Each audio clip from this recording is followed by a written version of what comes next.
SFUSD, that's the place to be.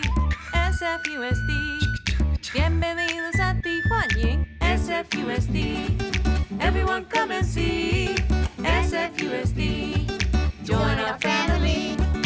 S is for students, F for families too. U is for united, talking about me and you. S for solidarity, D is for diversity. SFUSD. Feliz Viernes! Happy Friday! How was the end of your week, scientists? Muy bien. It sounds like it's ending well. I'm excited for the weekend. Maybe I'll find some time to go crabbing and observe some more Dungeness crabs. I'm a little more excited for us to finish our learning this week and answer our question, how do we know when things are living or non-living? Why don't we just jump in and go through our notebooks to help us review our week? You can follow along with mine or take out your own. Let's get started. On Monday, we launched our learning when I talked about the items that I found on the beach. I told you about the questions I had, and we wrote one of them down. What was that? Oh, yes. I also asked you to make your own living and non-living T-charts. What did you end up drawing on yours?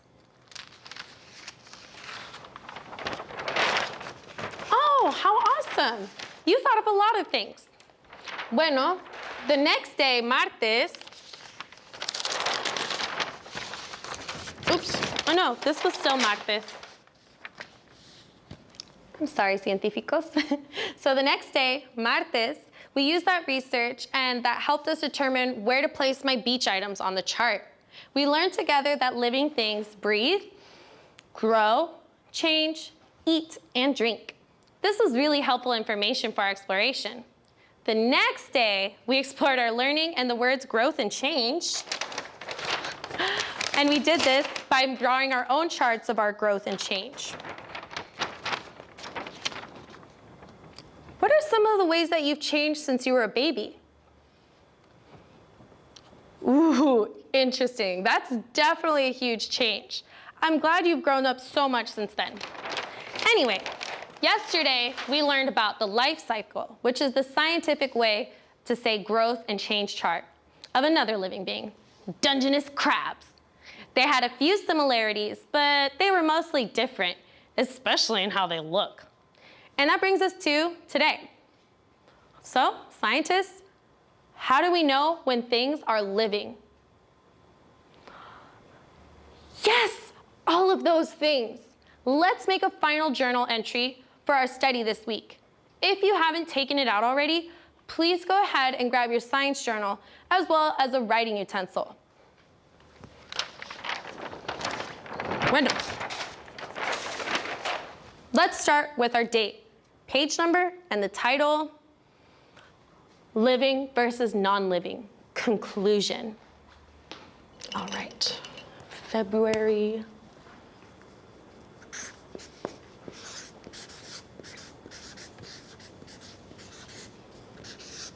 2021. And what was my last page number? 10, 11, 12.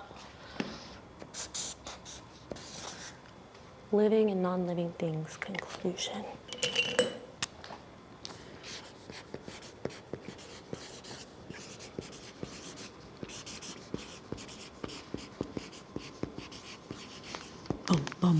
Conclusion.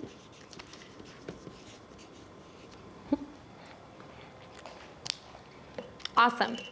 So for my answer, I'm going to write, I know something is living when I can observe that it eats, drinks, grows, changes, and breathes. You can write that as your conclusion, or you can write something different. What do you want to write? Oh, all right. Well, now I want you to add one more thing to your entry, or a couple, you'll see.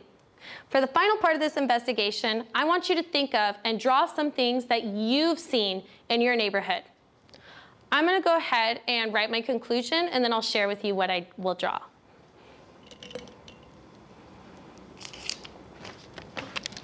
So conclusion, I know something's living when it breathes, grows, changes, eats, and drinks. Okay.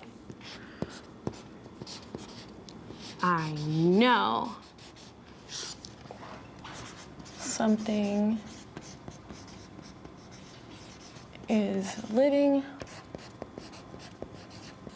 when I can observe it. Observe it. Change. I'm gonna use the symbols. Breathe, grow, change. I'm gonna put a mouth for eat and a drink, droplets. Eso. So I'm gonna think about animals and plants that I've seen in my neighborhood that I know are living. Raccoons, dogs, crows, magnolia trees, jasmine bushes, and humans. Yes, you can include humans. We are living things too. What living things are you going to include in your sketch of your neighborhood? Ooh, coyotes. Those could be dangerous if you have a small pet. I also heard somebody say mice. I really don't like them, but I've seen a couple in my neighborhood too. Wow, científicos, we learned a lot about living and non-living things this week. What was the most interesting thing that you learned? That was pretty interesting. I really enjoyed learning about the crabs. They're so weird, I love it. Well, thank you so much for learning with me this week. Next week, we will continue studying living things, and to get ready, I want you to think more about animals and their needs. We'll see you next week, científicos. Hello, everyone. My name is Mr. Mansfield, and I'm so happy to be here with you. This week, we've been learning all about living things. Well, today, we're going to sing a super silly song about an unusual pet. Is it a living thing? I'll let you be the judge. Please enjoy My Pet Rock and Me. My pet rock and me, the best pet on the planet. My pet rock and me, I don't take it for granted. It doesn't eat, it doesn't walk, can't be trained to sit or talk, but it really rocks. My pet rock and me. My pet rock and me, we go to the park.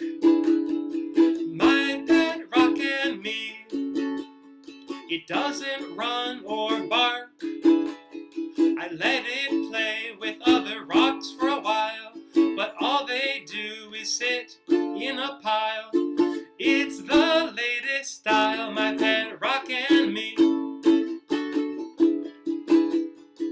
My pet rock and me, it never moves a bit.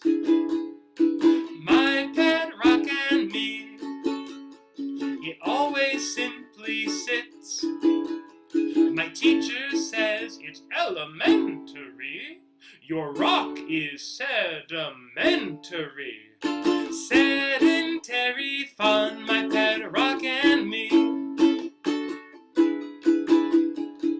My pet rock and me, it's not an animal. My pet rock and me, it's not a vegetable. You must agree that it's logical to have a pet so geological. Way cool mineral, my pet rock and me. Perfect pet for me, my pet rock and me. Don't you all agree, my pet rock and me? Well, that was too silly. Thank you for helping me sing. It may not be a living thing like other pets, but it's still fun to imagine. Did you know that a lot of people in the 1970s actually had pet rocks? It was a super popular fad for a short time. Well, until next time, stay safe, stay healthy, stay creative with your imagination, and of course, Goodbye, everyone. All right, Rock. Roll over. Fetch. Stay. Good, Rock. I think I'll name you Rocky. Oh, hello there. I'm Miss Shea, and this is Boba. I'm a second grade teacher at Monroe Elementary School in San Francisco, California. And Boba is my best friend. He's such a good boy. I want to share a book with you today. And the book I'm reading is Such a Good Boy by Mariana Copa and illustrated by Mariana Copa with permission from Chronicle Books. Such a good boy. Right, Boba?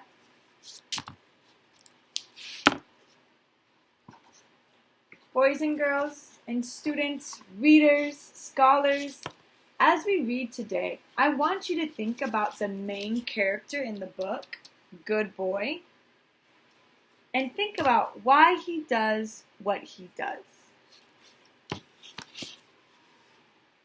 Also, readers, don't forget to look at the pictures. The pictures can help us understand and form opinions about what the book is about. Buzz is a very lucky dog. He lives in a very fancy home and an even fancier one. Buzz is bougie. He takes care of his appearance and eats a healthy diet. Don't forget to eat your fruits and vegetables. He pretty much has it all.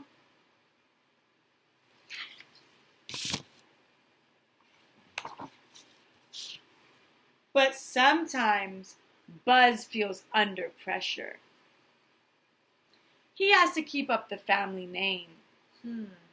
Would you like to be just like everyone else? I don't think Buzz wants to be like everyone else either. He wants to be himself. Let's find out who Buzz is. Every morning, Buzz goes for a walk. He does his business. No! He doesn't talk to strangers. No! Or waste his time on nonsense. No! He's such a good boy. Buzz's owner doesn't seem like he lets Buzz be Buzz. Buzz's favorite day of the week is Sunday. Sunday is park day. The park is full of dogs, but many of them are dangerous, wild, mean. At least, that's what he's been told. I don't think we should judge other dogs when we don't know them. There are others like Buzz. You can spot them by their leashes. Buzz is smart. He knows that we don't all have to act or look the same way to be respected. Sometimes Buzz comes home with something nice. How sweet. No! But that never lasts.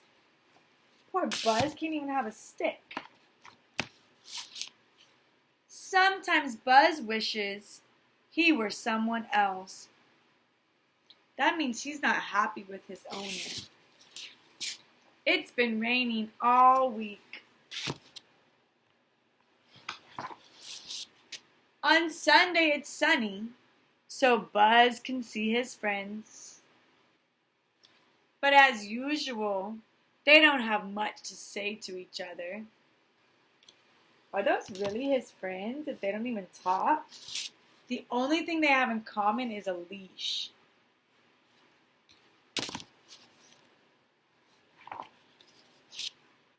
No, no, no! Don't you dare, Buzz!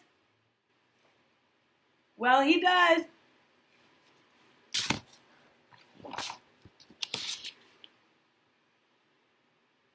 Where do you think he's going? Maybe that wasn't such a good idea after all. Straight to the back. Does Buzz look happy?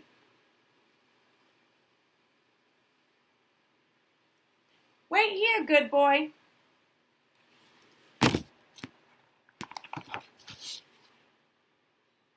Good boy?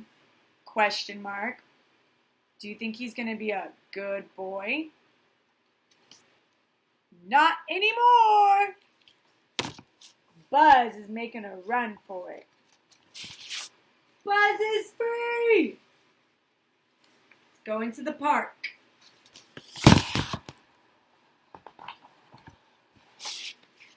Free to run, free to stop, free to recognize and be recognized.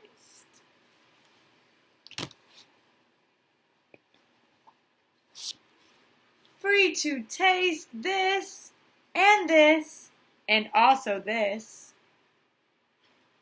Free to dig a hole, or 2, or 3, or 4, or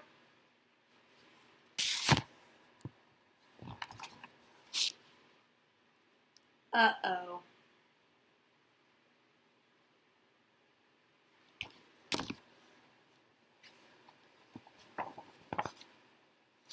Buzz should have known this wouldn't last.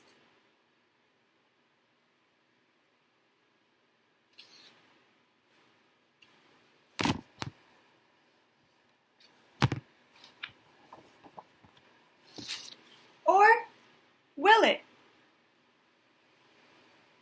Is he going to be a free Buzz or an unhappy Buzz?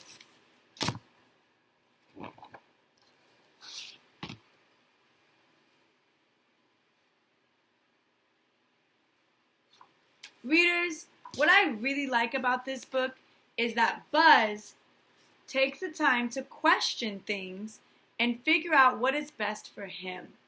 Remember, readers, we have to question everything. That's the job of our big, beautiful brain that we have. So don't forget to use your big brain and ask questions. If you take a flu shot, you won't get sick. If I give it to my family, then they could give it to other people and a bunch of people could get sick. You get a lollipop after? I'm being really bossy to you because you have to do it. Aren't we dealing with enough of COVID-19? If Mom has the flu, she can't go to work and make money. You have to suck it up and do it because it will only hurt for a second. It only hurts a tiny hint. They put superheroes in your arms to help you get better, sort of, you know? 1, 2, 3, boom, you're done. They do something to help them, something. I didn't know. You will get your flu shot. If you don't have it, well, something bad could happen. You have to go get your flu shot or else. Don't be scared, just get it and be brave.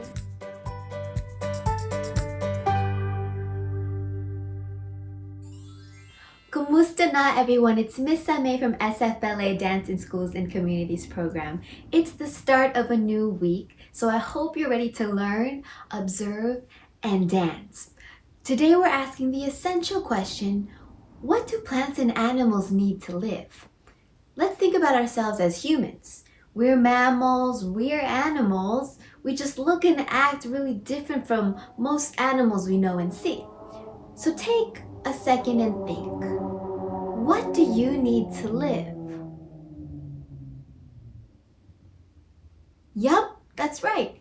Just like plants and animals, we need somewhere to live, we need water to drink, we need food to eat, and one of the most important things we need to live is oxygen, is air, is breath.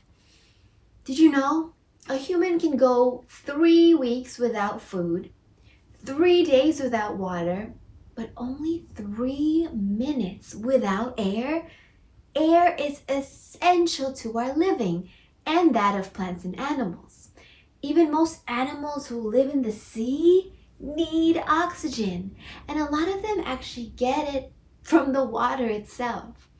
So let's root down And take a few deep breaths together to honor the air that is essential to our living. Feeling your feet planted in the earth, bringing your energy from the ground up and inhaling. Exhaling, pushing it out. Scooping it up, inhaling. Beautiful air and exhaling. One more time. And exhaling. Releasing and shaking it out. Feeling the air that's all around you that is available for us so that we may live. Very nice. Plants and animals, they also need water, right? Did you know as babies, we came into the world as nearly 80% water by weight? As we get older, this percentage goes down a bit, but most important thing to know and remember is that we are a lot of water, and so we need a lot of water to live. Can you move like water? How do you think water moves through your body? Can you show me? Nice. Let's move around our space like water in different levels. High and low. Feeling that fluidity. We can be really fast water,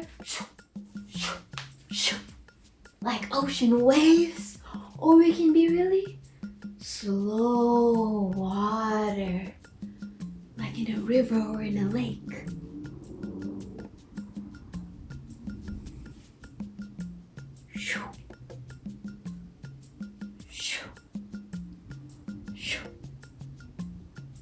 Beautiful. Now how about food to eat?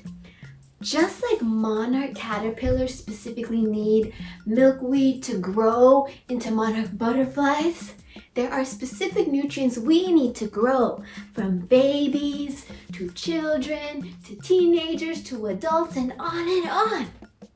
What are things you eat to get really good nutrients? Did you say fruits and vegetables? I know, we don't like the taste of every fruit and every vegetable, but your body needs what it needs. So let's start small and gather our favorite fruits and vegetables.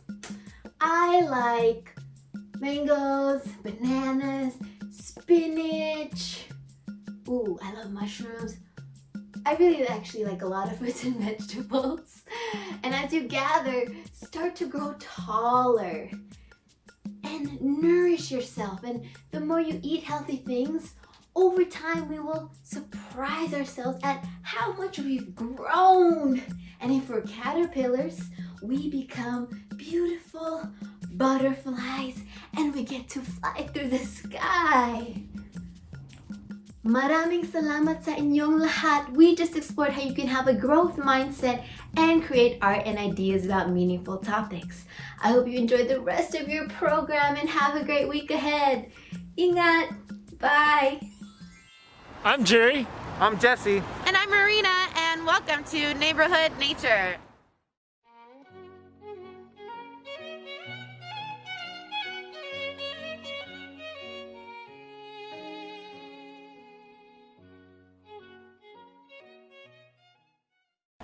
What's up, scientists? It's me, Jesse. Welcome back to Neighborhood Nature. Today, we're still at the Presidio, and we're rolling some of these logs to look for slender salamanders. Let's take a look and see if we can find one.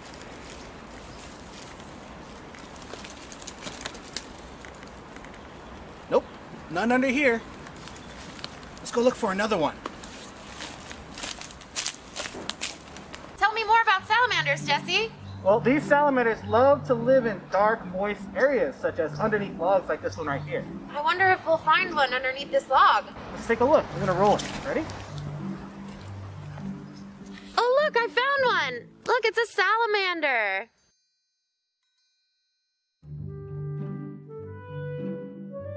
Slender salamanders can be found in forests, grasslands, and nearby streams and lakes, ranging along parts of California and Oregon. They love to hang out in dark, wet areas, like under logs, where they can find food and hide from predators. If you gently lift some logs, there is a chance you might find a slender salamander. Slender salamanders eat small insects such as beetles, crickets, and spiders. If you ever find these small insects under a log or rock, there is a good chance a slender salamander is living nearby. Hey, Miss Worm, do you know what time it is? Pork fat!